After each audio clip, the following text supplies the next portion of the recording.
Hey everyone, it's Len Romano from Convergent Nonprofit Solutions here today. I'm having some downtime in Pensacola, but I wanted to talk to you about the important first step in any capital campaign, and that is the feasibility study process.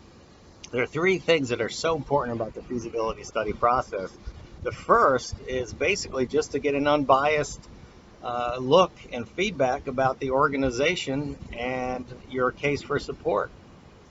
The second reason really is to find out what those potential investors in the campaign, and we call them investors and not donors because we want them to invest in your project, to find out what important impacts and outcomes they care about.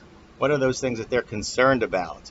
And as a result of doing the feasibility study, then we can revise it to be more relevant to the investor, potential investor, and therefore better opportunity for success in your capital campaign.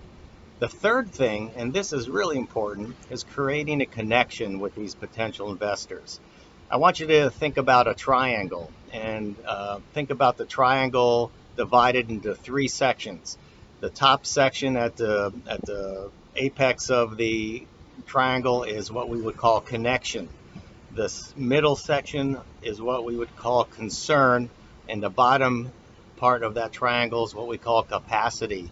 Oftentimes, the mistake that many organizations make is that they just talk to people with capacity, but they don't have a connection with them and they don't know what they're concerned about.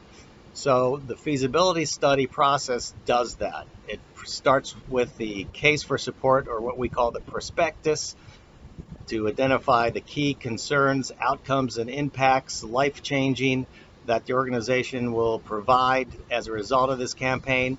Then, as a result of the face to face interviews, and we interview up to 70 different people, the connection, that important piece, that without that connection, the capacity doesn't matter because they don't know you and they're not connected to you. So those are the real three reasons. Again, an unbiased feedback. Second, finding out what these potential investors care about. And thirdly, creating that connection.